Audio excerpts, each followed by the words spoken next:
So in our last video, we talked about writing, and now we're going to talk about reading. So before I say anything else about this, I'm fully aware that a lot of you watching this are in school, and I'm sure you already have a ton of assigned reading to do throughout the year. So you might think, well, why would I want to do more reading when I already have so much to do? So I'm here to say that I get it, and doing your assigned reading for school is important. All I know is there are so many books that I've read in my 20s and thought, man, I wish I would have read this earlier. And much like the concept with journaling, even just reading for 10 minutes a day can make a huge difference. There are benefits to reading both fiction and nonfiction, but for this video, I'm going to narrow in on a specific kind of book that I didn't discover till I got to college: personal development.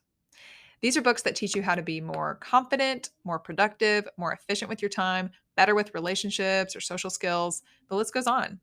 So if you're in your teens or even early 20s right now and you want to be an above average person, start reading these kinds of books. The thing that's awesome is most of these books aren't written like textbooks. They're personable, engaging, they include stories, and they can leave you feeling inspired, motivated, and driven after reading them.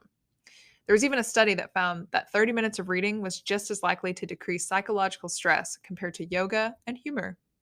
So while 30 minutes might seem like a lot, it's a very small amount compared to the 7 hours and 22 minutes that the average teen spends on screens a day. I'm not saying that's true for you, but it's probably true for a lot of people you know. It's really difficult to have the discipline to turn off your phone, TV, or computer and to sit down and pay attention to a book for 10 to 30 minutes. I want to acknowledge that even though this is difficult, it is worth it and it will become easier with time. And listening to audiobooks also counts. Just like any habit, after practicing it for enough days, it will feel difficult not to make time to read because you'll train your brain to like it.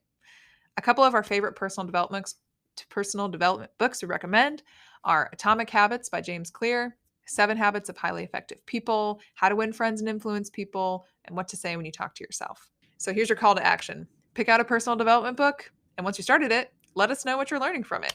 You can email us at lead@southwestern.com. We'll see you in the next video.